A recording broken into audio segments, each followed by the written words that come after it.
has been broke down. The world is just announced. Final time is now. The final time to bound. But I will not get down. For you can't force me now. Awakening is clear. I could show you how. I could show you how to fight.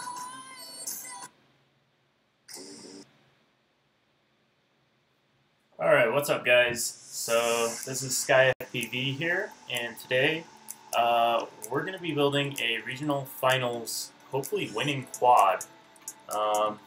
So this is what we're looking at here.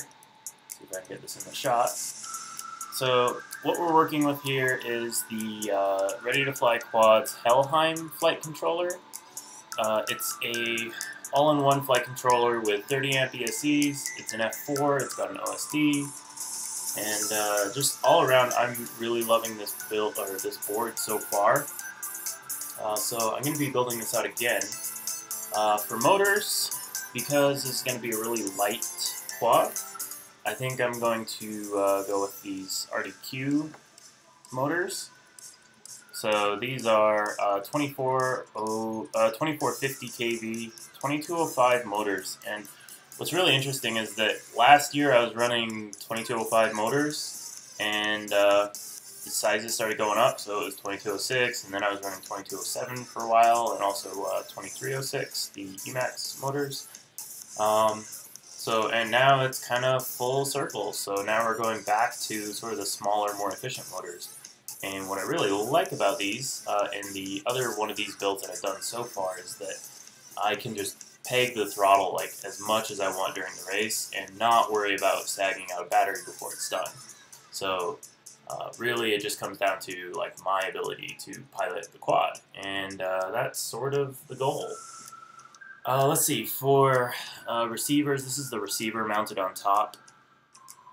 This is the X6B receiver, and I like this receiver. It's a very reliable receiver for me. The only time I've ever had one fail on me was when the board actually cracked. It's not the smallest, and there are smaller receivers, but in my opinion they don't work well. So hopefully FlySky can come out with something a little bit smaller that's also reliable. So yeah, let's see, what else have we got? So this is the Reaper, the MRM Reaper frame. I actually do not like stretch frames. Please don't burn me at the stake for that. I know a lot of people like stretch frames, and it's your opinion. But for me, I really just love a good old-fashioned True X, and that feels really good to me. Yeah, so the other thing we're going to do with this frame is we're not going to build it out quite the way it's supposed to be built. We're going to smash it a little bit. So I don't know if you can tell, but I've got 2206, or sorry, 22 millimeter standoffs instead of the regular, I think it's 30 that they come with. And to complement that, and really the reason why we're doing that, is I've got a RunCam Micro, which I'm really excited to put on here. This is an excellent idea, in my opinion. I really like the concept behind this product. So obviously with that, we've got to run some custom 3D prints. I think these are actually one of the prints people typically use for the HiFi build. If you haven't seen that, it's an awesome frame from everything I hear, and you should go check that out if you're interested. So yeah, let's see. I'm going to throw this on here. And yeah, so that's just going to go right like that. And that's going to give us just a super low build, and I think that's going to feel really great to fly. I guess if you guys are interested, I'm trying out the AKK video transmitter. What I'm liking so far about this transmitter is that when you power it up, it's not possible to scroll through channels and just like wipe everybody out sequentially while you're trying to find your video channel. Instead, when you start selecting your video channel, it stays broadcasting on whatever it was broadcasting on last. And when you find your channel and switch to it, then it hops straight to that channel. So you can go, you can be on race band 1 and need to be on race band 8. And as long as those two channels are open when you plug in, then with this you can do that without taking everybody out of the sky, which is really awesome. It's also switchable, so just the kind of standard things you want in a video transmitter. I was using the TBS Unify, and I'll say that the technology that has gone into those is really great, but I've been having too much hardware failure on them, like pigtails coming off and pigtails snapping, and or like the UFL coming off, and then you can't plug in any antenna ever again, and that's just kind of not really okay. And that's another thing that I really like. This pigtail is super, super thick, so you're not going to be breaking it, and it's just really nicely made. It's good construction. Also, the solder joint is nice and thick, and yeah, so I'm excited to try this out. I'm also considering running the antenna under the arm, because you've probably seen it before. Lots of people will run their antenna on the underside of the arm, and it just provides so much better protection.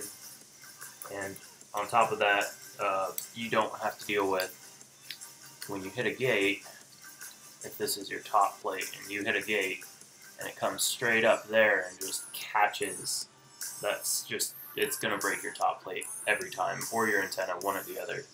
So I'm not going to be running it out the top like that. I think at one point, or at some point, I might see if I can find a 3D print or design a 3D print to run the antenna like this along the top plate, but I'll deal with that in the future. So yeah, I'm going to go see if there's anyone actually watching this, and hopefully I can interact. This is my first time live streaming anything ever, so go easy on me if you wouldn't mind. Through all my millions of tabs that are open. Alright, let's see. Alright, so it looks like we have 2 people watching. Hello, guys. Quadfather, am I the only one watching? Well, supposedly there's another guy watching, Quadfather, so I'm super popular, in case you hadn't noticed. Thanks for joining, though. I'm going to try and keep this chat open so I can interact with you guys. If you have any questions, let me know, or if you just really hate my build, light me up. Alright, I'll see you later, Quadfather. Alright, I'm also going to go see if I can share this to some people, because I'd like to share this with people, and there's nothing you can do about it. Here we go. Yeah, so some places you can find me out on the interwebs. I'm on Facebook a lot. You can find me posting regularly on the Mini Quad Club, as well as Instagram, SkyFPV, YouTube, SkyFPV, and yeah, those are pretty much the only 2 I use. So, let's see.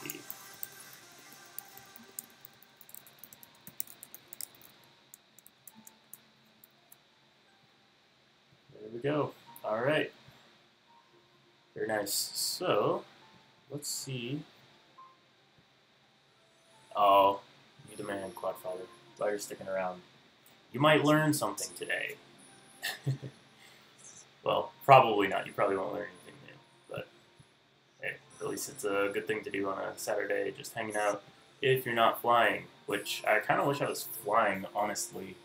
But instead I'm building, which is also kind of therapeutic in and of itself. So this soldering iron, if you haven't seen it before, is like awesome. The TS100, I'm like actually really loving the soldering iron more than my station that I had. Oh, Quadfather quit flying. I'm sorry to hear that, Quadfather. I don't know why you would do that, or like how that's even possible. I don't think I could quit. I'd stress out and not have any way of staying sane. So I think I'm going to start by Should we start with motor wires, trimming motor wires, or should we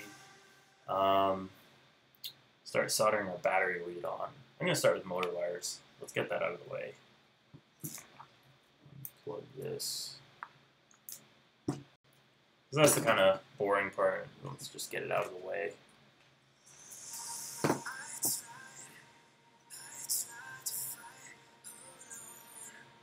Oh man, that sounds like no fun, Cloudfather.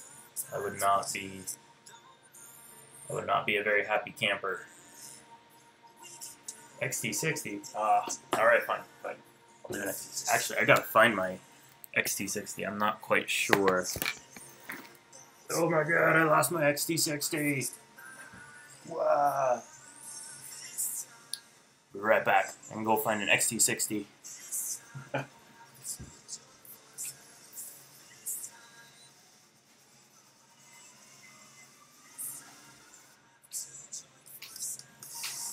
Oh yeah. Pre-soldered. Alright, so let's figure out how long we want our lead. I'm actually going to see if I can get you a better angle. It looks like that might not be the best angle to watch from. Someday I'll buy like a tripod and whatnot for all of this, but today is not that day. Ooh, that's not working out. Let's do this.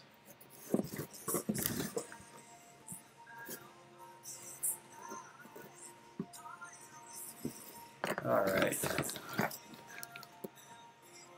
Hopefully that'll be a little better. No, I guess that won't reach. Let's do this.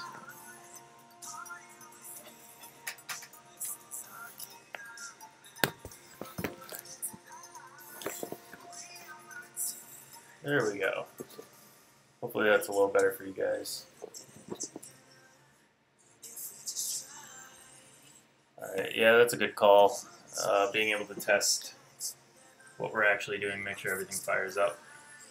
Let's see, so what I like to do typically on my XT60s is I will tape them to the bottom of the arm to try and relieve some stress, and then just run it up right here because there's a USB port right here, and so right here, so I'm hoping to protect that a little bit actually with these wires, and so far on my other build that's been working really well.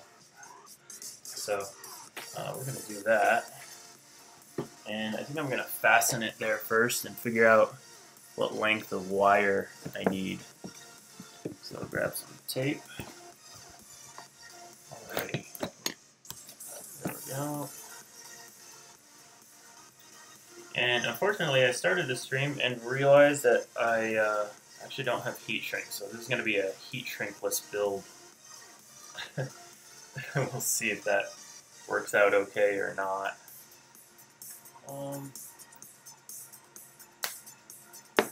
Let me see. I'm going to use my other quad for frame of reference. So this is the quad that I already have built out. Let's see if you can see it in this camera a little better. So this is how I'm planning on running my antenna. Just taped to the bottom right there.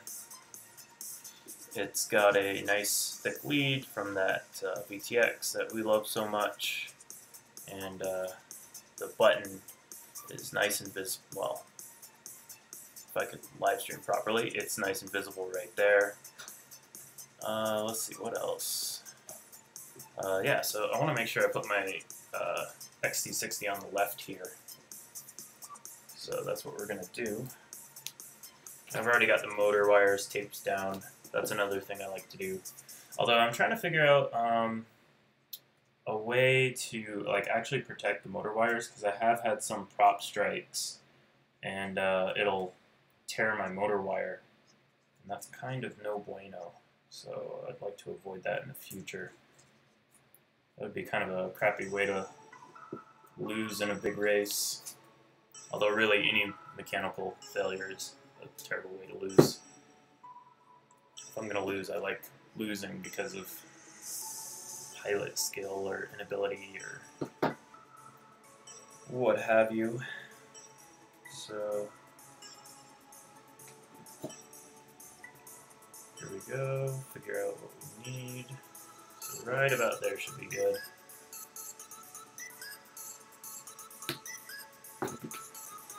And let's see if we can strip this wire. There we go. Let's figure this guy out. And I feel bad because this is some really nice main power wire. Feel bad having to cut so much of it off. Definitely going to be reusing this in the future though. This is kind of nice. So let's go ahead and strip this guy. So yeah, while I'm streaming this, if you guys have any tips for me that you notice me not doing, I'm always down to learn some new strategies for building a quad. But I think I do it pretty much standard for the most part. There are some things I don't do that a lot of people do, like soft mounting. I'm not a real big fan of soft mounting. Although some of the soft mounting solutions have gotten a lot better in the recent times. So let's go ahead and get some solder on here. Ooh, that's not working out at all.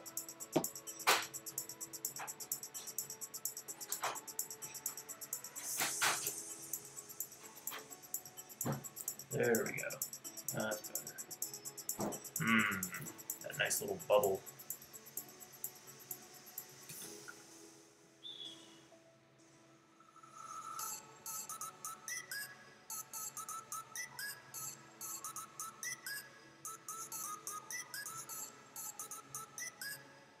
Yeah, so one thing to note, this flight controller comes with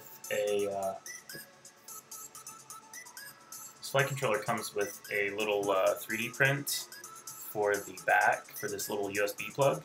And if you try to solder the ground wire while that's in there, it'll actually melt inside of there. So yeah, the butt protector. Oh yeah, the butt protector. Yeah, it'll melt inside of there, and that's kind of no bueno. So make sure you avoid that if you try out this flight controller, which I do highly recommend. I'm really liking this flight controller so far. If you look on Ready to Fly Quads, I know a lot of people actually don't like Ready to Fly Quads because they've had issues with customer service. And personally, I've just not experienced that same thing. So I'm going to continue buying from him until I do. But that's okay. Each to their own, I suppose. But this is where you can find that flight controller. And I suppose this would help if I could actually get to my wire here. There we go. Be a little bit liberal with my solder because I do not want these coming off. That would probably spell the end of a lot of components. There we go. Alright.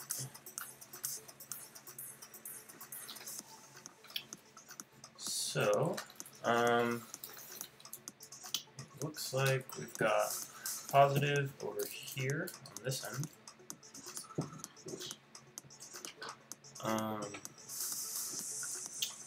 Let's see, I probably need something to grab this with so I don't burn my hand. I guess I'll use these big bulky pliers. It's a little overkill.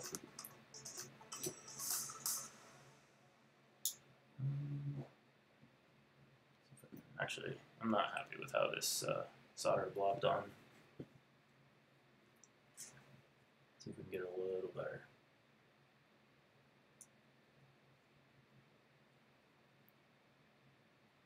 There we go. Okay. Yeah, these are not really working out. Let's see if I have something a little thinner.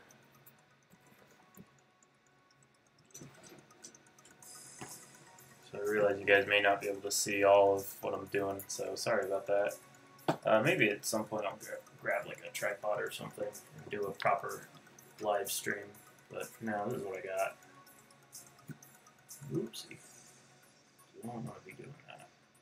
Yeah, that's the other thing is this flight controller has a lot of components right next to the battery leads. And that's why I put that tape right there, is because I'm not very good at soldering. I also don't have very steady hands. And it's just a really good way to mess up your day. So it's very possible that I'm going to end up screwing that up on this live stream. So you guys might get to see some magic smoke, but hopefully not. I don't think anybody really likes the magic smoke.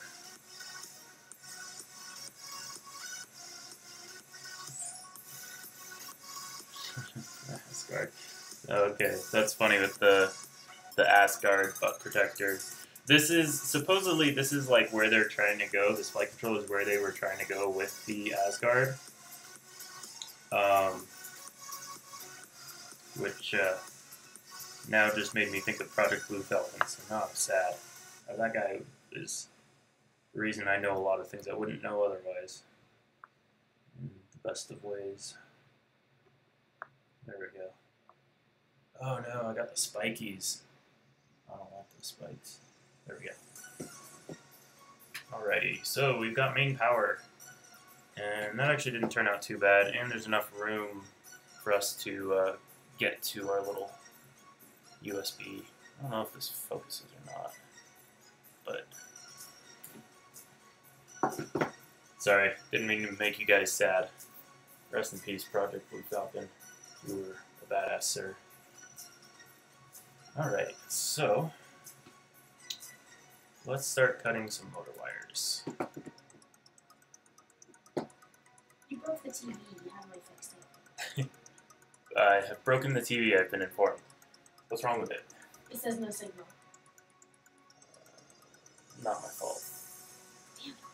Damn. Sorry. Okay. Just check the HDMI plug. Alright. So yeah, this is always like one of my least favorite parts because like you try to put so much thought into the length of these wires, and then they always end up like just the wrong length.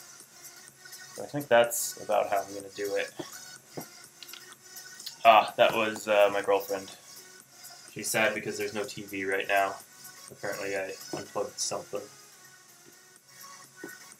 Alrighty. I'm going to cut these all flat. We've been informed that the girlfriend has TV. Congratulations!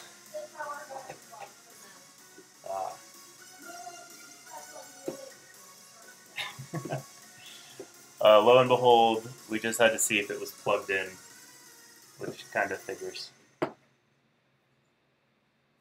Easy at the race. Oh yeah, I suppose I was.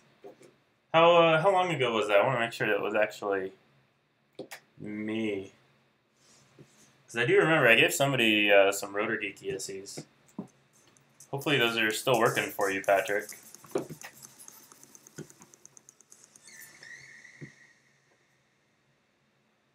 Alrighty. There we go.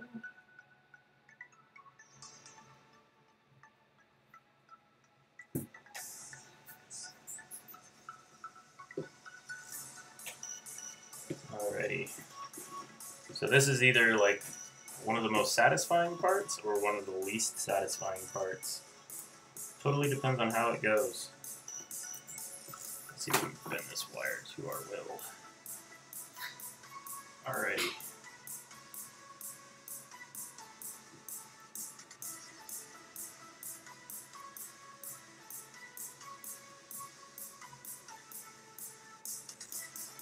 Ooh, that turned out good. I'm done. I made it, guys. That's it.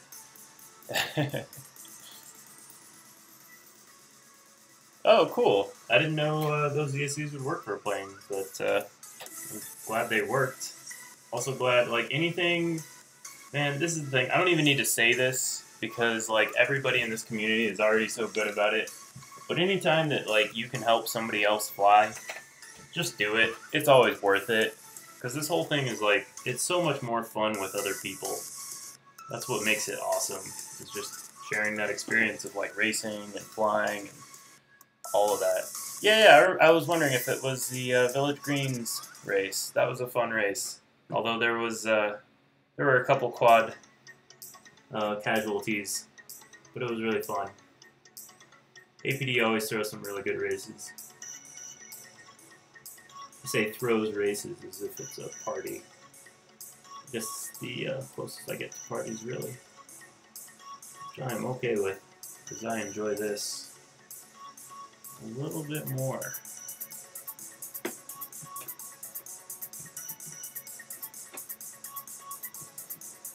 Just want to see if I can fix this a little better so you guys can see. There we go.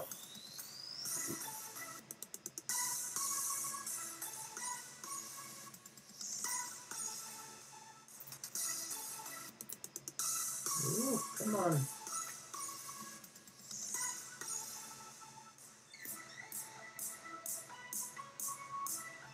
There we go. They've got those little spikies. I'm not doing it quite right, but that's alright. Those will hold for the rest of the time to come, so I'm not too worried. Yeah, those aren't going anywhere. Alrighty, let's put some more motor wires. So, out of the people here watching, what are you guys planning on doing with your weekend? Do you have any big races, or are you flying anything? Find more people to fly with. Friends just graduated. Oh man, that's rough. You know, I bet there's a lot of college kids, though, that would be willing to get into this. Except for the whole fact that, like, well, being in college isn't really advantageous to having a lot of money.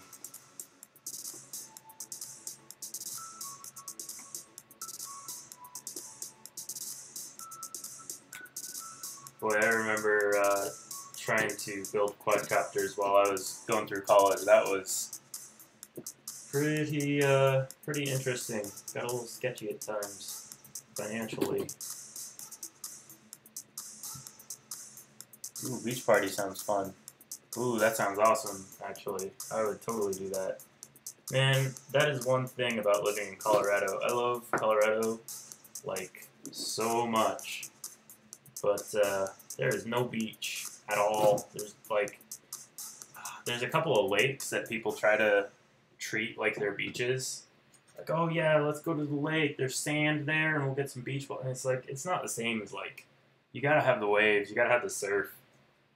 That stuff is way too much fun. I do wish I could surf, although I don't think I can. I don't think I could actually surf all that great. So it looks like our soldering iron is not as hot as we want it to be. I've turned down our soldering iron on accident. That would explain why we had some pointies. The problem with my big dopey hands is that I tend to hit all the buttons on anything that I'm holding.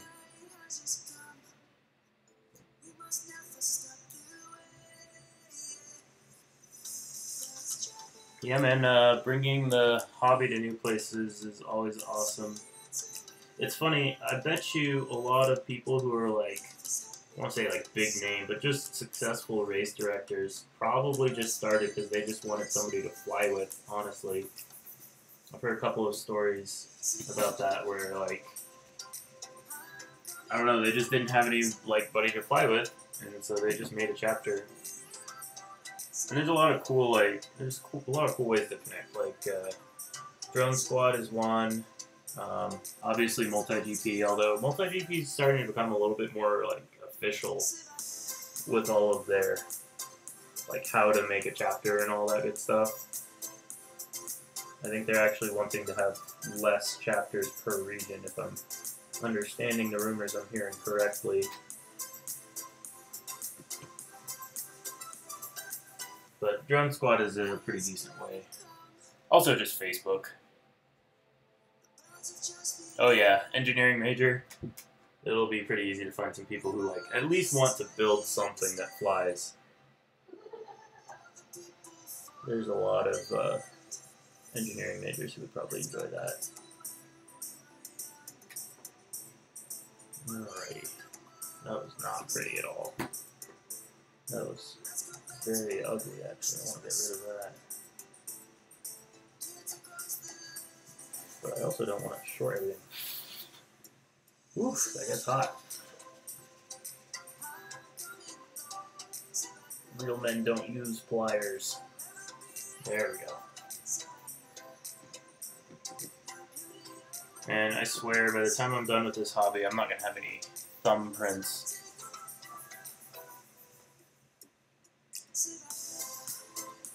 Yeah, Drone Squad is definitely a good one to look at. It's primarily a mobile app, which is really nice. Their mobile app is actually exactly what I wish MultiGP had.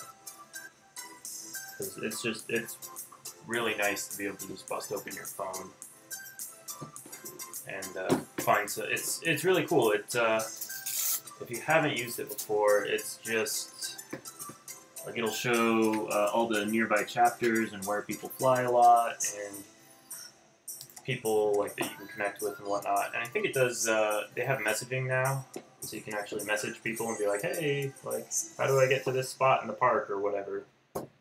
And it's really nice. It also, if I remember correctly, last time I used it, it had support with the TBS, the little $50 TBS race tracker, the personal race tracker. So that's nice too. So you can actually, I've attended one event where it was entirely run with Drone Squad and TBS race trackers, and it was actually surprisingly good. It wasn't anything near like a full blown like regional qualifier with MultiGP or anything like that, but for a bunch of guys that just wanted to fly that day and didn't have a race director, it worked out really awesome. The cool thing was that like you kind of almost don't need a race director per se, because everybody's just putting in their own scores and whatnot.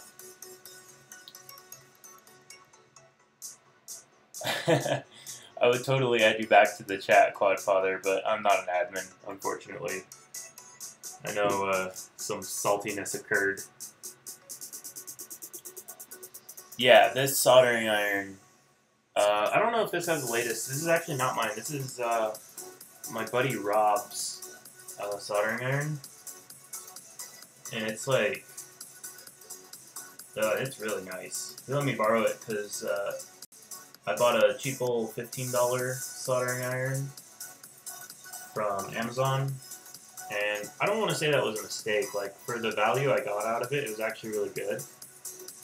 But, you know, it was $15 materials. Let me see if I have it here. I'll show you guys why it broke. So, yeah, so this is why I no longer use this soldering iron. Now, to be fair, the tips that it came with are actually really, really nice. I would say they're just about on par with they're almost on par with the TS100, but not quite. Like, you have to take really good care of them for them to survive. But, you know, it was $15. I wouldn't say that I regret having spent it. Alright, let's see if we can get these motor wires soldered up.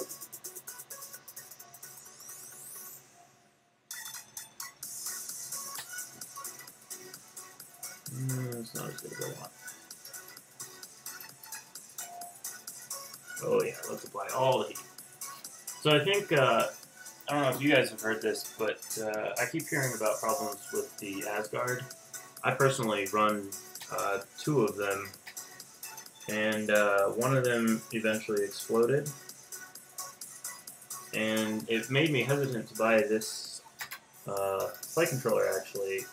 But now that I'm having it, I've used 2 of them now and had no problems. Ooh, that was a mistake. Let's see if we can get this soldered back. There we go. Okay.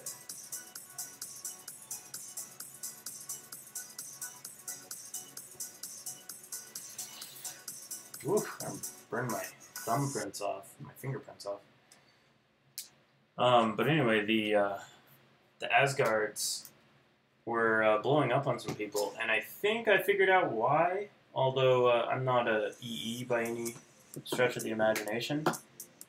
But what would happen is you would apply too much heat to the solder pads, and I think some of the solder would actually like kind of bridge on the inside, and what you'd have is like basically it's like if you just shorted your motor wires across two pads, and you know when you try to power it on, of course it's just going to explode because the ESC can't really do that.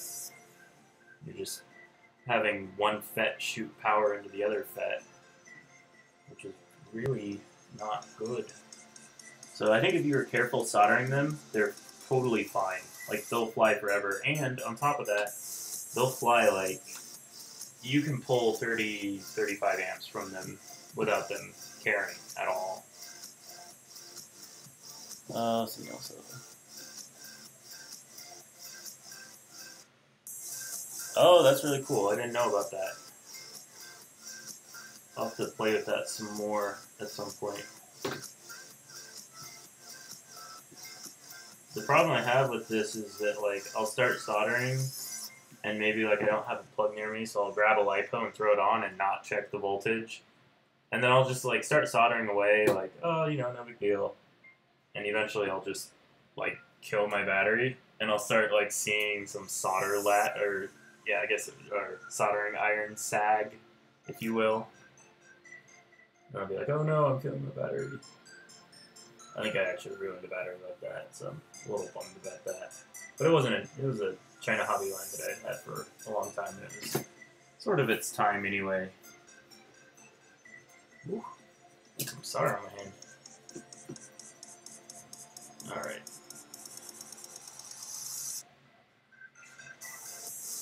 There we go.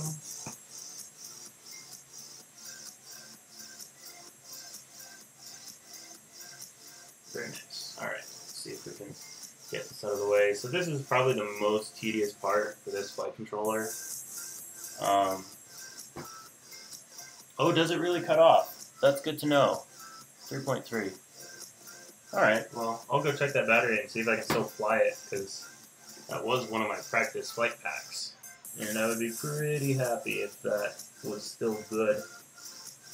I'm starting to run short on flight packs for practice. I've actually started to like have batteries that are only for racing and batteries that are only for practicing, because it just kind of works out a little better that way. Because then you have the performance when you need it, and you also do learn how to fly with sag. I think that's probably a good thing to know how to do, like at a competitive level.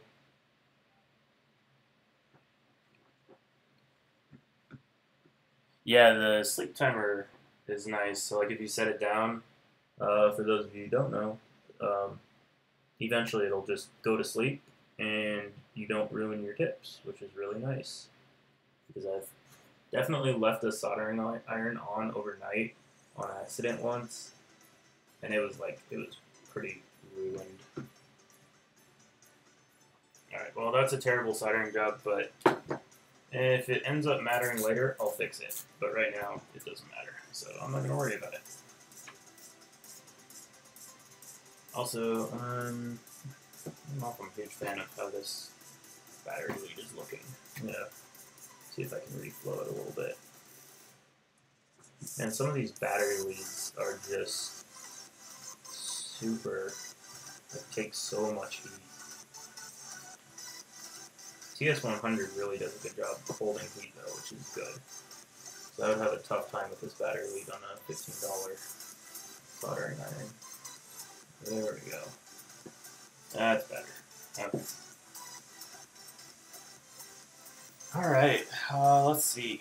So, yeah, also let me know if the music's too quiet, too loud, if you can't see, everything's blurry because my stream sucks, you know, any of that stuff. It's kind of a learning progression for me since I might have live streamed one or two things, but not really while I was doing anything that significant. Alright, so we've got motor wires. We could power it up right now and see if we did everything correctly. So I'm actually going to run and grab a voltage checker and make sure we don't have any shorts between positive and negative. So I'll be right back.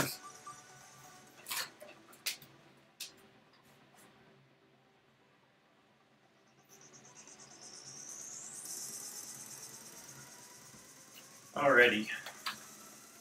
So, got our trusty multimeter.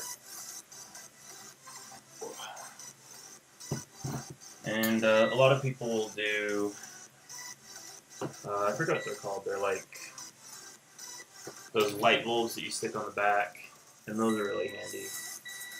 So yeah, that's the interesting thing is that you get a short. After you've soldered, you always get a short between the motor wires. And I think Bart will have a video on why that is, but I always check it. I don't know why I always check it. So let's grab a LiPo. Old dead LiPo. This is my let's try things out LiPo. I'm also wondering if I have a USB cord, but I'll check with that later. So here we go. Let's hope there's no blue smoke. Oh yeah. That's good. Look at all those blinky lights. They're beautiful. Gotta love the beeps. Alright. So now I would say is probably like the hardest part of this whole deal. And that's where we get to solder these tiny wires up front. So let's see if I can get this camera off. I probably should not have put it on here. But it looks pretty, so... Oh, come on, Missy. Try and get this UFL off without breaking it. There we go. Alright. And let's pull this guy off.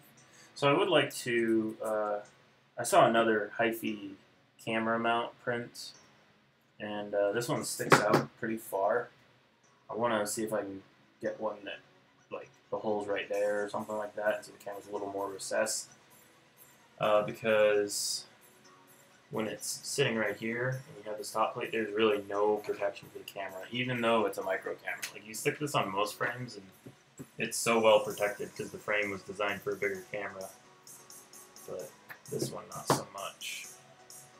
Alrighty, so let's see, what's the first thing we should solder up? Let's solder up our VTX. So, and actually, I've realized that I don't want to run this receiver on the back. I want to run it on the front because I found with my other build that doing it like that made sure there was no room for the VTX because this is kind of a crammed build.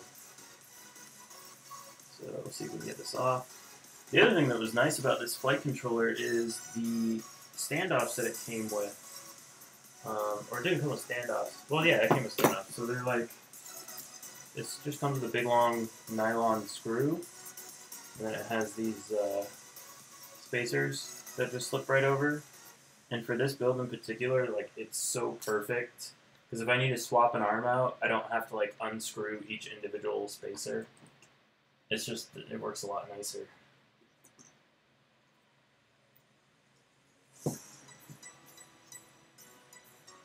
Oh yeah, go get the pool noodles, go get the gates. Get flying, man. That's what Saturdays and weekends and, well, any day of the week is for, really. Every day should be for flying. Alright, there we go, pull our spacers off.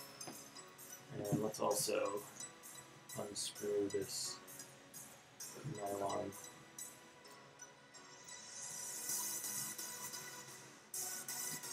It does still take kind of a long time to take things off in the stack, but this is a lot better than some of my other builds.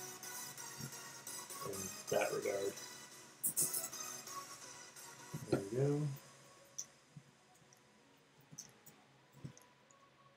Alrighty.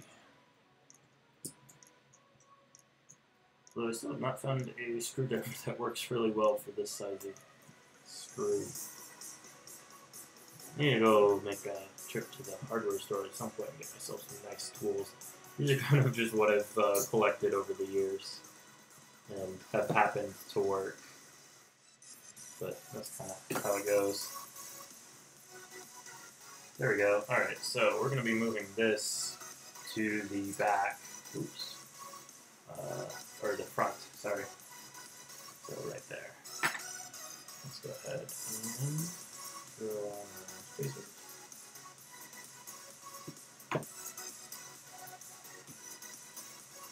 Perfect. Yeah, these receivers are weird. You actually have to like mill out the holes to get them to fit because they're made for like, I want to say it's like 25 millimeter screws as opposed to 3 millimeter. Make sure it's all the way up. And draw on our nuts. There we go. And we'll probably give this a once over when we're done just to make sure everything's nice and buttoned up. But for right now, this should be fine.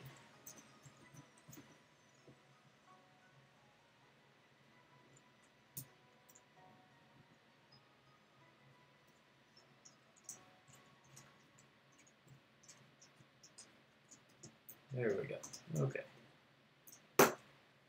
Alright, so basically what we're going to be doing is sticking this, yeah, we're going to stick it right here. So that'll make a nice little, almost second stack.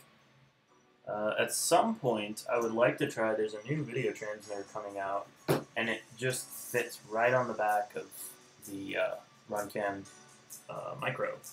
That would be really nice, because then all of this space right here just doesn't even need to be there. So, at some point, I'm going to try and get my hands on that. Maybe I'll see if Bardwell has one to review and I can buy it off of him.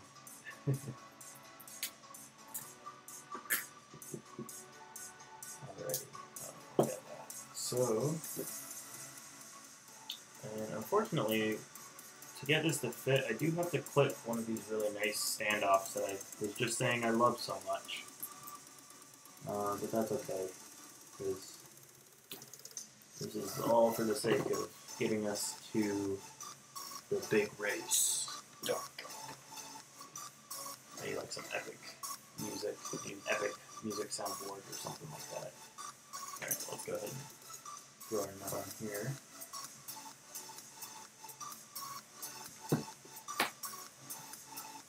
Alrighty.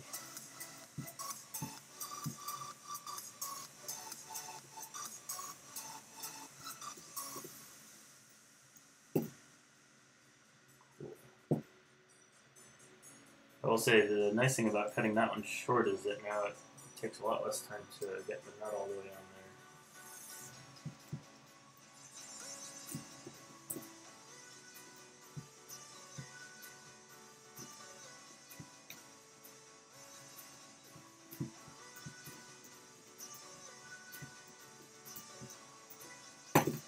There we go. Alright. So, that's going to go right there. We need to make sure that there is enough room for the plug that goes with it. Oopsie. I can even plug this in.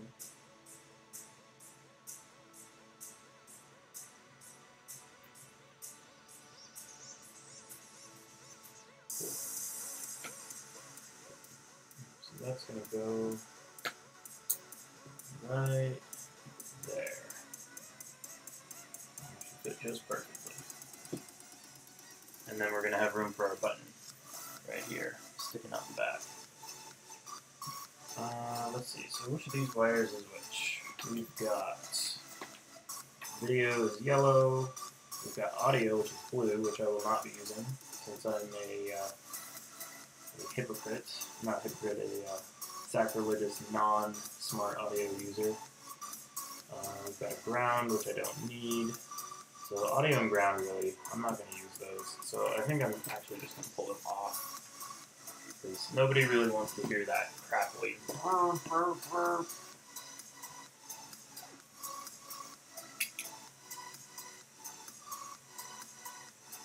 Yeah, I'll get back to you on that, Fogfather, see if we can get some new people in here.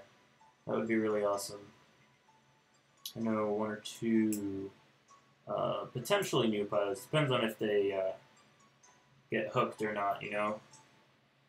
I like to make sure that when I'm like getting parts to people or getting rid of my old parts or whatever, that they're going to somebody who's like actually going to fly, because that's a little bit more important than just, hey, try this stuff, and then they never use it. But yeah, I'll let you know if I can find somebody.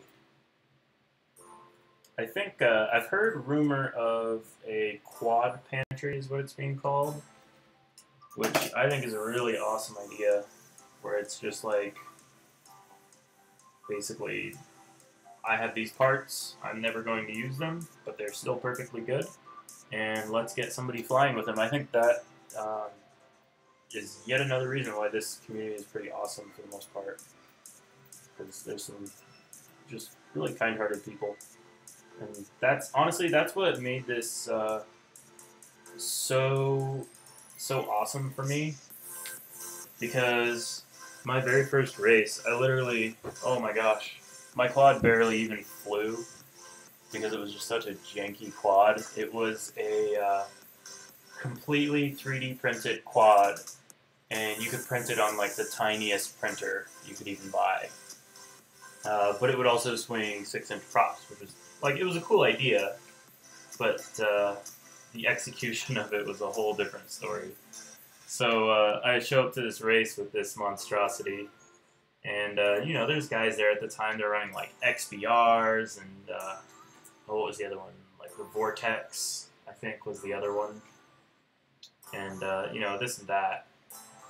And I sort of was expecting to have people like, oh, that's kind of like a gross quad, like, what are you doing? But, like, everybody was just, like, excited and really cool. Like, they were just happy I was there. Oh, man, it had to be, like, the coolest sense of community that I, like, have experienced anywhere. And, I really appreciate that about this community. Alright, so I actually have sort of forgotten what goes where as far as these pins. So basically what's going to happen here, I'm going to run power wires. I'm just going to power it straight off the battery. And then we've got our video wire, and that's going to go to the OSD in, and then like right next to that somewhere is the OSD out. Sorry, I'm going to run that to the OSD out, and then the camera's going to go to the OSD in. And I actually was like so against OSDs, because I was like, oh, I don't want an extra piece of hardware, I don't want to do extra soldering. And then with this flight controller, I was like, oh, hey, it's actually the same amount of soldering to use the OSD. So why would I not use it? So, and even though realistically, all I'm going to do is stick my pilot tag and like maybe the voltage. Maybe the voltage, I don't know. But then it also kind of works out because you can't see the voltage on the micros, at least at this point. So, alright, let's just go ahead and do the power wires first. So, if we've got our transmitter going right here, it's actually going to be a really short length of wire, which is nice. I like it when it's not a ton of wire hanging around. So let's go ahead and cut it with a little bit extra so that we can twist it.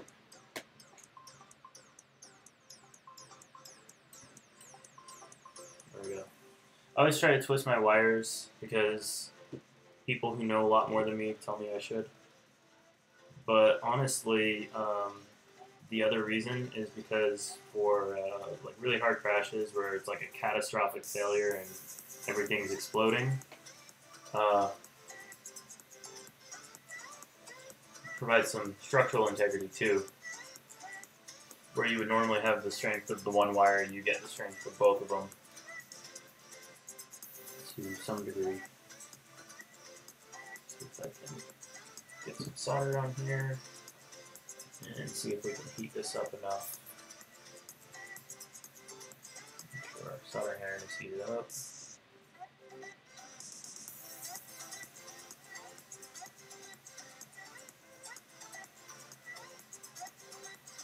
There we go.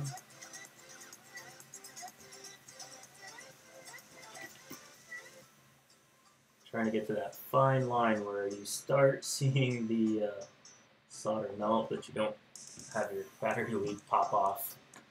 It's a nice balance. There we go. Okay, so that should be pretty good. I'm going to pull up the pin layout for this board because I want to make sure that I solder it up. Last time I soldered it, I accidentally put the voltage wire going to the camera as ground to a ground wire, and also the ground to a ground, which was really fortunate that it went to a ground and not another voltage or something stupid like that. So, alright, let's see if we can find it. So, if you are looking to grab that flight controller, it's ready to fly quads. All-in-ones is the easiest way to find it, and you see the Asgard and the F4 Helheim, I think is how it's pronounced. And so we're just looking for our pin layout. So let me see if I can find that. So we've got our buzzer on the edge right here. Then next to that we have the voltage for our camera, and we have a ground as well as the signal for going to our VTX. So we want the 1, 2, 3, 4, 5th pin over. So let's go ahead and measure this out. And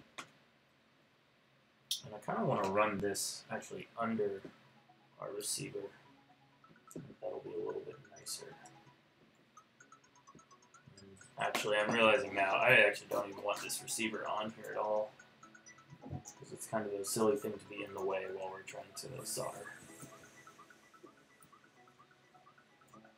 So,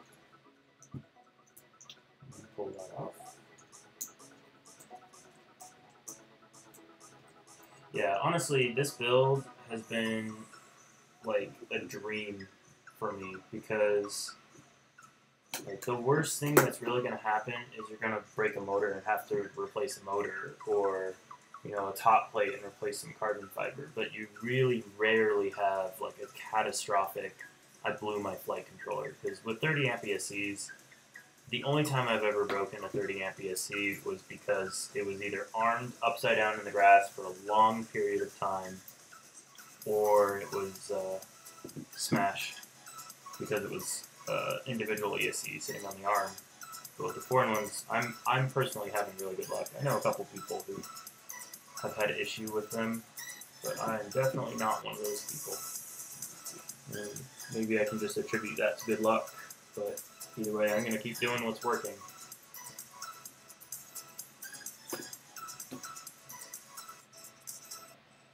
Oh yeah, Quadfather, if you're trying to get a new build, that's definitely a smart way to go. It's really rare for me to get to build like a whole new, like a brand new quad, because it's expensive. The other thing that's really nice, if you guys want, you can go find me on Rotor Builds. And I know this is kind of a shameless plug, but go find me on Rotor Builds and check out. I have this build up there as one of my, I think I have it as a mock-up. It's not like completed or whatever. But you can go look on there and you'll see this is like $200 and I want to say $60 build. So this is actually a really cheap build. even though it's good, like it's ridiculously fast. I'm really happy with it. 1, 2, 3, 4, 5. So here we go. Let's see if we can do this without working it. 4, 5. Woohoo! You're a slippery one. There we go. Alright, so we should have video. Since I soldered this up, I'm sticking an antenna on right now so that I don't power it up and screw everything. Alright, so now let's go ahead and let's see if we can power our camera. Actually, I realized that I don't have a wire set for this camera. I think I tossed it in a bag with a bunch of other wires and said, oh, I'll build that tomorrow. We'll see if I can find it. Hoping it's just one of these. Nope. This is our receiver wire. Here we go. So let's go ahead and solder that instead, because that'll be nice and simple. So we're just going to fit this where it'll go. Let's get rid of that. There we go. That's right. This one just goes on the edge right here. This is the simple one. So for your receiver, they stuck voltage and voltage, ground, and signal and all that right next to each other, specifically for the receiver. Now, what's interesting is I have not got iBus to work with this flight controller, and I'm not sure why that is, but SBus works okay. You don't have to do anything crazy to get it to work. And what's more, sorry, I'll get this wire out of my mouth. What's more is that it actually, when I plugged in the flight controller for the very first time, it was already like mostly configured to like SBus was set on the right port and all of that. See if I can keep my computer from dying here. I just realized it's not plugged into a charger. So let's go ahead and solder these up and add some, or tin our wires. It's the proper term.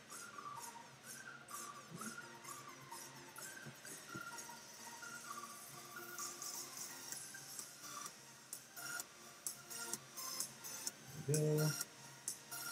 Maybe this one a little short, but that's okay.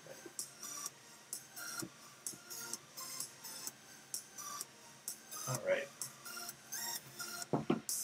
So what we've got here is ground on the outside, voltage in the middle, and our signal wire on the end. So let's start with the signal. Yeah, there is a lot of, this is not a flight controller I recommend if you are scared of soldering very fine pads and getting close to board components and whatnot. This one, I would say the only flight controller that is more difficult to solder properly than this one has to be the Combini. The Combini was a PDB flight controller, which was nice. I actually really liked that flight controller, except for their USBs would pop off, and that I did not like. There we go. Alright. So we've got those, and make sure that we gave ourselves enough room. So put it in. Ah, perfect. I love it when the wires are just like a perfect length. That feels pretty dang good. Alrighty, so got that.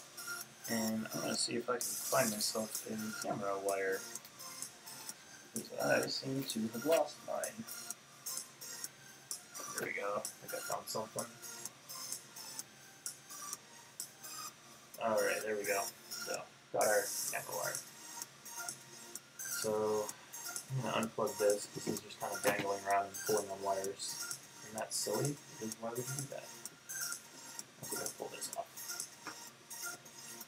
Now this one's kind of interesting because there's like, this is where the wires are going. They're just right there. So I'm going to give it more length than it needs because really it's not possible to give it the proper amount of length. And it's still going to be pretty short. It hurts my heart a little bit to cut wires super short because then I know if I ever try to put that on a different build, the recycler in me does not like that because I have a tendency to recycle a lot of things on my builds because that's sort of what you have to do when you race quadcopters.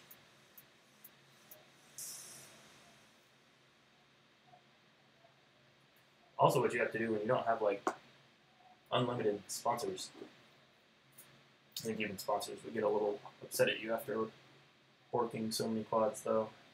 No, let's do it this way. Let's put the wire into our solder as opposed to the other way around. That tends to work a little bit easier.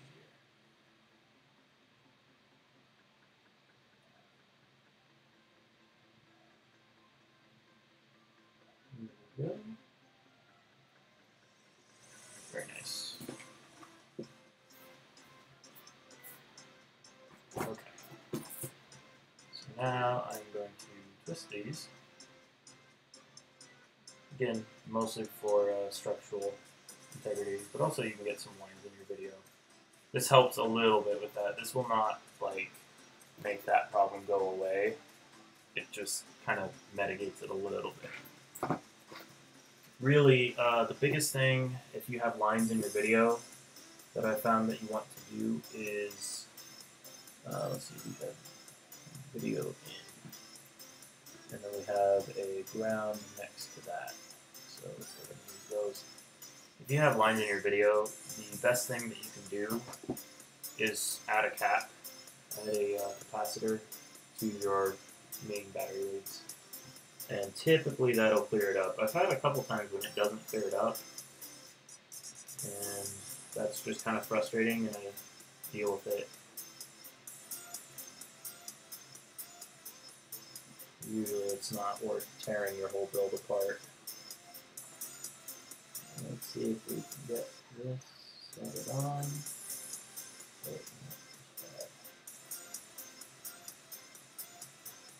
Perfect. Alright. Now we're going to go ground. I'm going to untwist this. So I can twist this up later. I don't know why I'm twisting it before I'm soldering it. I don't even know why the camera is connected, honestly. What am I doing? Alright. So, alright, see you later, Quadfather. I'm sure I'll see you on the interwebs, or maybe the MultiGP Nationals if you make it. Because I'm really hoping this quad gets me there.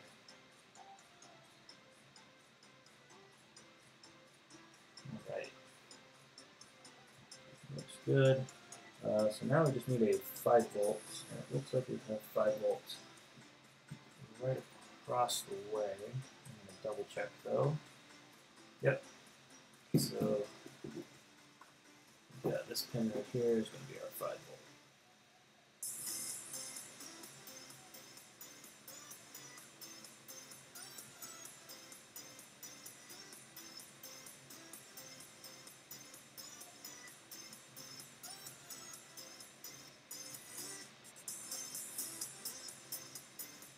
There we go. I think I got it. No, that's not really good enough.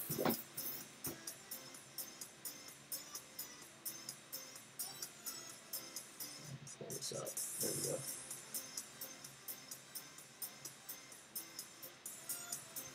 Ah, much better.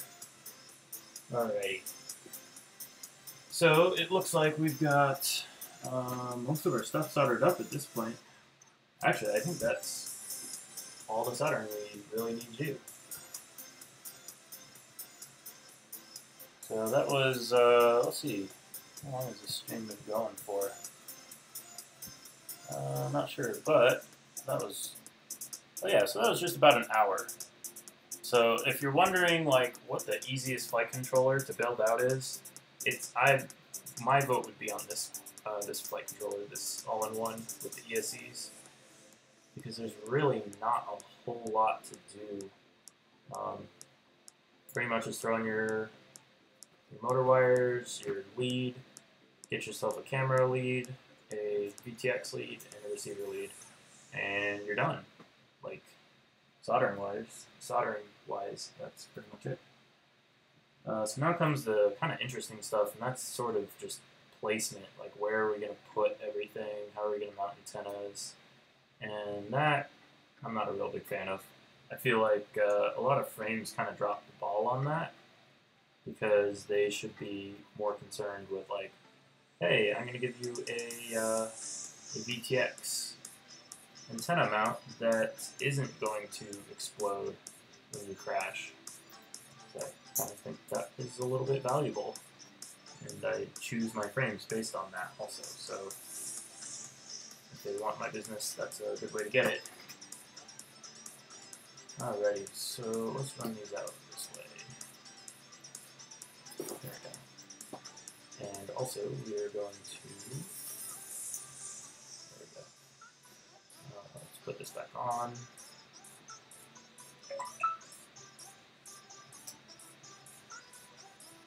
That's right, we're going this way.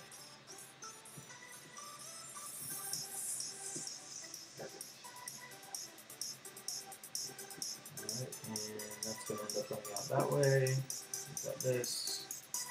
So I'm going to go ahead and actually, I guess it's just for this. Let's throw on these nuts so that this isn't flopping around everywhere.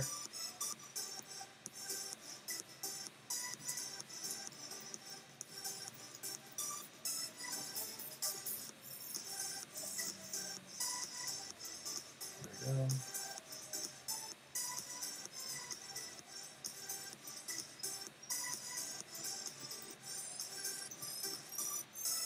Come on. There we go. Alrighty. So, there's that. And let's go ahead and throw on our camera. I'm going to plug it in first.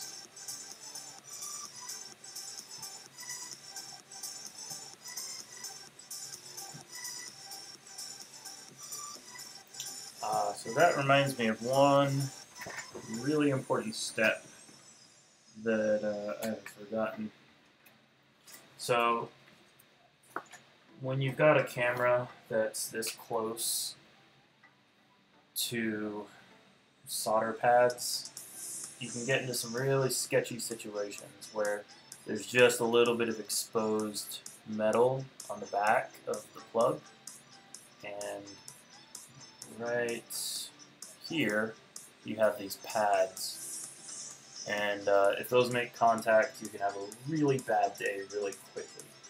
So what I'm going to do is I'm actually going to just stick a dab of like hot glue all along this and make sure that that's not a problem.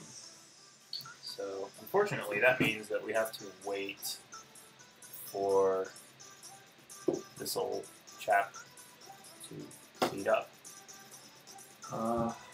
Let's see. So, what can we do in the meantime? Well, alright, so let's figure out this antenna situation while we wait for that to heat up. So we've got this sitting right here, and we want to run this out this way. So we want to make sure that it's clear of the props. We want to make sure that it's clear of the props, this right here, and we also want to make sure we get it like just not exposed is the general idea. So I'm not really a fan of taping my antenna to anything really. I don't condone using tape at all in general. However, this is just kind of the best way for now. I think reliability is going to trump ease of use. So I'm going to be pretty liberal with this tape. And get it, let's get it right about here. One thing I really cannot wait for is the new Axie stubbies. It's no bigger than like the SMA plug itself. So it's just a little nubbin that you just put right there, and that's your antenna. And at that point, I'm going to stop running my antennas outside of my quad. I think I might just leave it in my quad. And I can, well, maybe have it like poke out, so like, you know, if you have your SMA sticking out like right here, you just have your little stubby sitting right there. It's never going anywhere.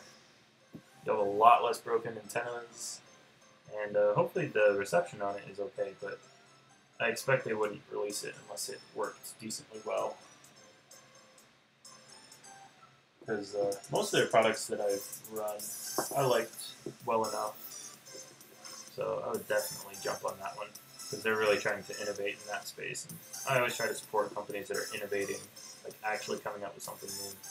Ah, so it looks like we did not solder this one very well. We just had a solder joint pop off. That's kind of embarrassing. So I'm going to take this off and fix that up. I guess it's good that we're sitting here playing around with it and pulling the wires and whatnot.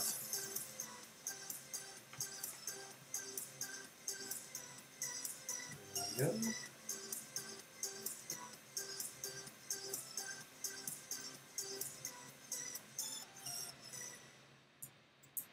Yeah, again, if you guys have any questions or comments on the build, like, hey, your soldering sucks, go ahead and let me know that my soldering sucks, so that I can feel sufficiently sad about my soldering ability. Or if there is anything you want to know, so that you can know all the things you want to know. Alright, yeah, it looks like we had a bad solder joint. So, I'm going to double check that I'm soldering it to the right place. So let's see, right next to our voltage on the edge. Aha! Yep. So let's see if we can get a good dab of solder in there.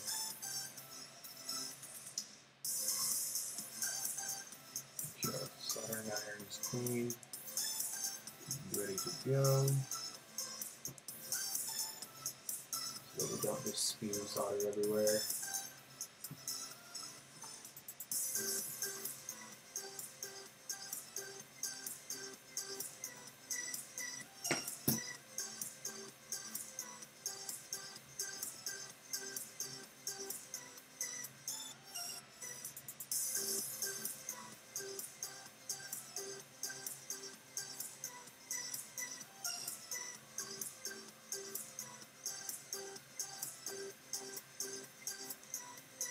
There we go. I'm hoping I didn't actually pull up the pad. I'm realizing. Nope, didn't pull up the pad. We just had a bad solder joint. Clean this before I try to get in there.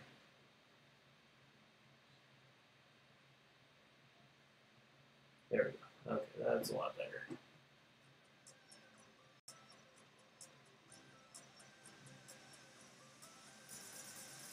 There we go. Now all of our soldering joints are nice and shiny. Okie dokie.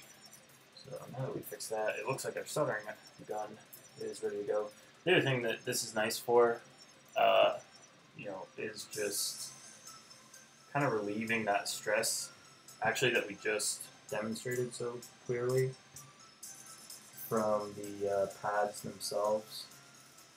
If you get into a good crash, you pull a top plate off, and you start pulling on components, that's when you get like solder pads pulled up and whatnot, and that's not really a happy day. So let's not do that.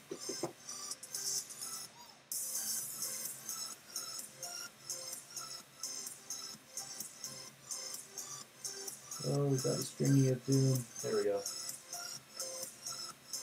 Alright. That should make it a little bit nicer. And also make sure that we don't bump that camera plug up against any live pads. So there we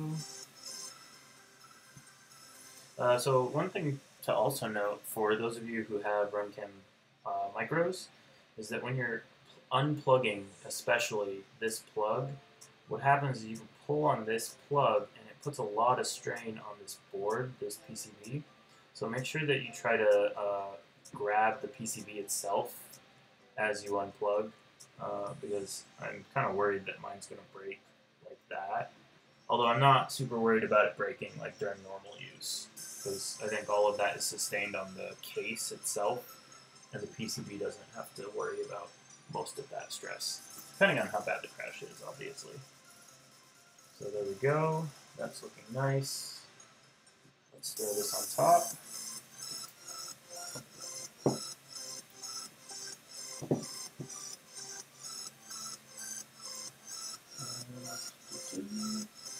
I seem to. Oh, I got my screwdriver right here. So I have this really bad. I don't know if you guys have this when you're building, but I have a bad habit of like losing something I just had, and I don't know how it happens, but it'll be like across the room, be like going crazy trying to find it like on my bench or like at my feet or whatever. Oh man, it's the worst. But I'm sort of an absent-minded guy in general anyway, so not really surprising.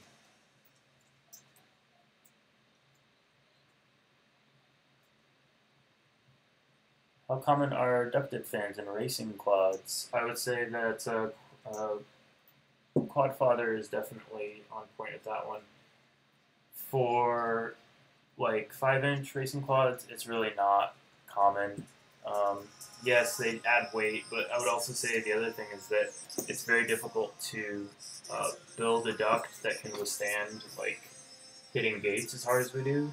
Because the one thing you got to think about is like this is going 80, 90 miles an hour, and then you're hitting something and it's just stopping.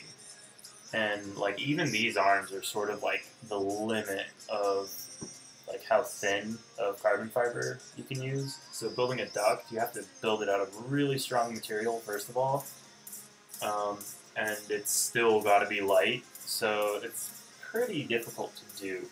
Although supposedly there are some really big efficiency gains you could see from that. So I don't know. I've honestly never seen it tried, but I do theorize that you could have like 6 motors and some smaller ducts and smaller propellers, and you could maybe get something that was decently fast for racing, but also functioned well for that purpose. But I don't really have the resources to try that out. Although maybe someday I will, because that would be pretty cool. I keep seeing people try to jump up in KV, and I really think when you jump up in KV, you should probably prop down in size if you still want high top speed. So, like, if I was running like 2800 or 2900 kV, I would definitely try like a smaller prop, like maybe like a 4.5 or something like that. I think that would be cool. I've never experimented with it though, so I'm really just an armchair scientist about it. Although that's kind of my experience in trying different quadcopters coming into play too. Alright, so I think we can go ahead and throw on our top plate. I think we are at a good point to do that. Finally, it took quite a while. I'm just going to run this antenna out the back here while I have the chance. Yeah, that should be good. Yeah, I try to make sure that there's no upward stress on these little UFL connectors, because sometimes they'll either pop off or break, and neither of those things are desirable.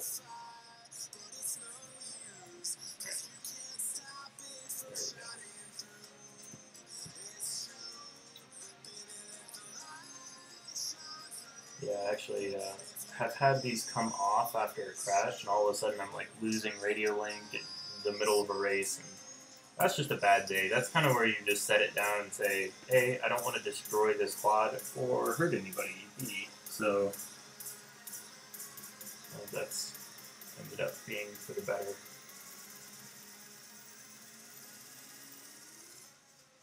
Actually, I'm going to use the fancy screws. I have some shiny screws that I'd like to stick on here. Oh, yes. Such shiny. Probably can't see it because this webcam is not the greatest.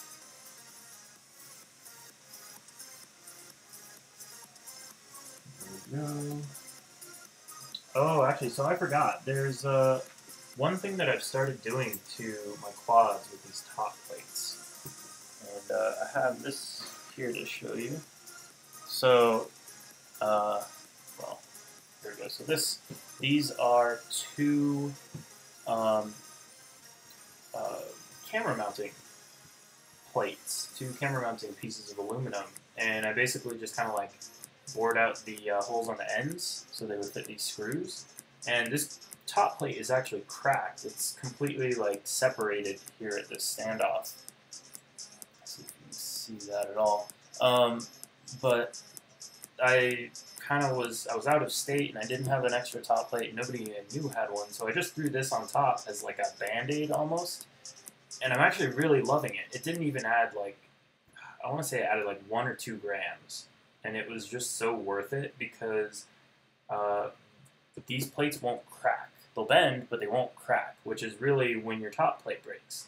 So if you put these as kind of like the first line of defense, this top plate has been no more compromised than when it first got cracked. So at some point I'm going to do that to this top plate, but boring out those holes is kind of tedious and boring, so I won't make you guys watch that. So I'll just go and just put this together as is. But I just thought I'd mention that because you'll see that in the rotor builds if you feel like going and checking that out.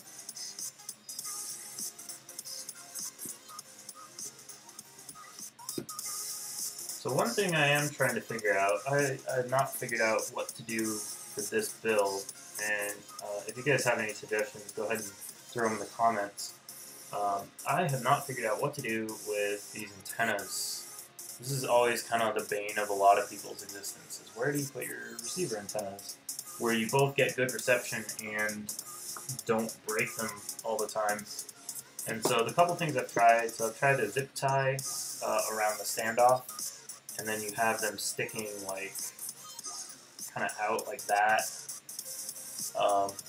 But then eventually you bend a prop and you cut it, and that's always sort of what happens. Oh, there's a way to do it under the arms. I would try to do it under the arms. I'm a little scared of like low RSSI when I crash though, because typically when I get it like too low, it'll like, I'll crash and I'll be in the grass and then I can't arm. But that's not always the case. Sometimes it works okay. It seems totally random. The other way that I've been having some success with is, and this is like a week of success, this isn't like months of success or anything, but I've been running them up right here where your camera, there's supposed to be these little pieces of carbon fiber, and they fit in right there, right here. But instead, they actually make really great antenna holders, and you can throw some zip tie on there. Yeah, I gotta figure out this camera position. There we go. Yeah, so throw some zip ties on there, and just wrap those around in addition. Okay, run them at 90 degrees to the arm. Oh, I see what you're saying. So have them run out and then like that. That's a good idea. Although on this build I have a bunch of different things, so the zip tie might not hold super well unless I did the tape afterwards. I think for now I'm just going to run them up right here. That's been working okay. And if it stops working, I will change it up, and that will be fine. I'm going to grab my zip ties. Alright. Man, the other thing I need to do, I'm going to end up changing this anyway, I'm realizing, because I have no heat shrink, and mounting antennas without heat shrink just doesn't. It's like, I don't know, it's just kind of a half-assed way to do it. The prettiest way to do it is always with heat shrink that I have seen. There we go. Actually, make sure that I put this through. So just like that, and then yeah, make sure nothing's pinching. Nice. That should hold really solid. Cut it.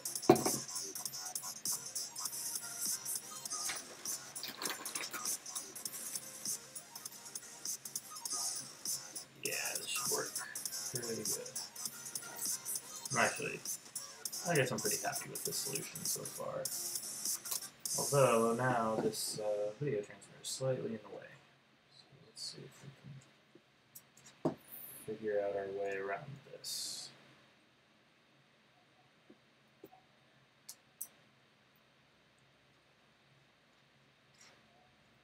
There we go.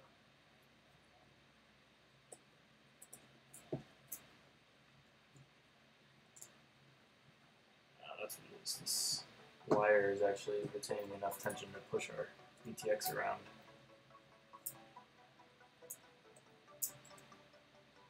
So if I can get this here.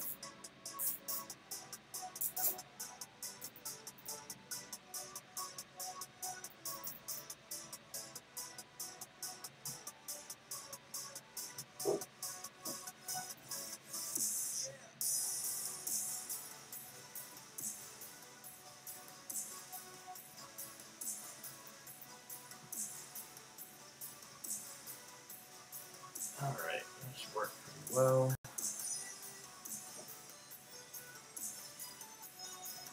And our button is still able to be pressed, which is nice. Cool. Alright, let's go ahead and clip that.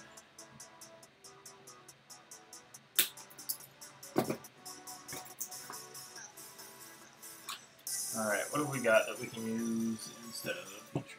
Unfortunately, electrical tape.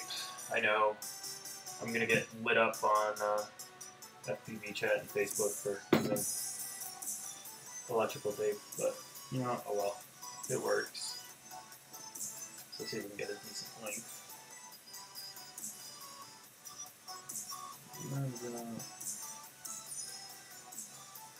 There.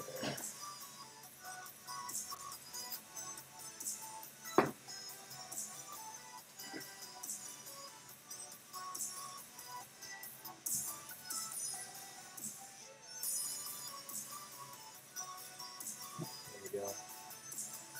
That should actually work okay. Yeah, so I'm hoping to have at least 3 of these builds by finals, and I'd like to have a lot more than that for nationals if I make it out. So obviously I have to qualify and not have a terrible day, but I think I'm capable of hitting the list as it stands right now, although there are definitely some fast pilots out there. Especially Texas. Texas laid down the business when it comes to lap times and whatnot. Like, they just smoked it. That was kind of cool to see. I think they took the top spot in both the list, Series 60, and in the winners, or the top 2 people, like, time-wise, which is pretty crazy. They just dominated everything. But Colorado's is coming up. I'm going to be competing in that, and we'll see how long some of those top guys last. Alright, there we go.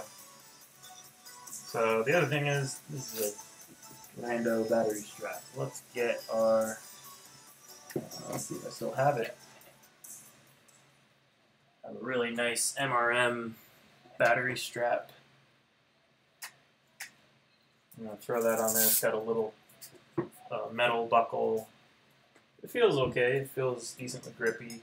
It feels decently strong.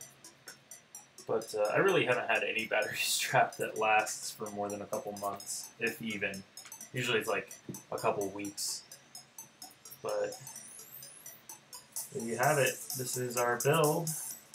And this thing is going to be quite the speed demon. Now, let's see what it weighs, because I'm always curious about that. I like to see how I'm doing on the weight spectrum, because I know a lot of people get real involved with, oh, your quad has to be the right weight. Alright, there we go. So we are at, I don't know if you guys can read that. We are at a respectable 254 grams. What's the best battery strap? Ones I use break so easily. So, one of the better battery straps that I've used are sold by FPV 303. I know there are also some like Kevlar, like really fancy ones, but the FPV 303 ones are relatively cheap. I think they're like a couple bucks. And those are, let me see if I can find one. I'm sure I have one laying around. So this one, you can see this one's actually already been run a lot. So it's starting to get frayed, like where the carbon fiber hits it. But these tend to hold pretty well. You'll get a decent amount of time out of them. Although I'm still personally looking for like the battery strap, right? And maybe sometime I'll spend some time researching and like find out which one that is. But yeah, so I guess the next thing to do is let's see if we can plug a battery into it and watch the smoke come out. So cross your fingers with me. This is sort of the moment of truth. I'm actually going to do one more continuity check and make sure we are not shorting positive and negative, because I would like to not set my bench on fire. Let's design the battery strap. Oh, I would love to do that with you, man. I think the hard part is actually the fact that they're Velcro, because it has to switch at some point from like soft Velcro to the spiky Velcro, whatever the correct term for that is. And there's always a seam right there. And wherever that seam is always where it breaks. Either that or it's the plastic. And this is actually strong enough to where like eventually the plastic tends to break before this tears, even at the seam. But yeah, man, I would love to see something better in the way of battery straps. I think there could be more done there. Alright, so we are good in continuity. We have no idea what it's going to do when it sees 5 volts at the camera. Hopefully we soldered to all the right pads. If not, I'm going to be sad, and that might be the end of the stream. But here we go. Perfect. And we've got our video transmitter power. We've got blinking from our receiver. I'm going to assume that the camera's working. I really wish they would add like an LED or something. Let's see if I can get you guys in a shot here. There we go. I wish they would add some sort of LED for the camera, so you could tell, like, hey, the camera is actually receiving power, because that would make it really easy to, like, debug when you have video problems. Although usually when you have black video, it's either power to the camera or, like, the video line got severed. Yeah, so this is actually working pretty dang well. So I think I'm going to go configure this, and maybe I'll do a flight video later on. But for right now, that's your build. I think this is going to be hopefully the quad that takes me to regional finals and gets me a win. I'm also going to be building a version, I'm going to be building a couple of these with a RunCam split. So I'm not going to run FPV off the split because of the latency. I feel like you can't compete at a really high level with that kind of latency. And I have flown it, I've tried to race with it, so it's a definite difference. Like, you can feel it. But it's not bad for putting around, for just having fun. You can run a race with it. You just won't get the top time that you're capable of. So I'm going to throw the RunCam split in here, and I'm actually going to run it just right on bottom of the RunCam Micro. So it's going to have 2 FPV cameras on there, technically, but it's going to be the equivalent of having a GoPro on there, except for it's a 20-gram GoPro. Like, how much better could it get for HD cameras? So I'm hoping to be the first person to have HD footage of a 6-lap run, but only time will tell if that actually ends up being the case. And basically, the rest of that build is going to be just like you saw here, but with a RunCam split. So I'm really excited to that. Thanks RunCam for having an awesome product. I'm really excited to throw that on here. And yeah, so I think that's pretty much it for the stream. I hope you guys enjoyed it. Go ahead and check out this build. I'll have it up on Rotor Builds at least by tonight. And you guys can check it out and critique my soldering and ask whatever questions about whatever components and all that. So thanks for watching, and I'll see you guys later.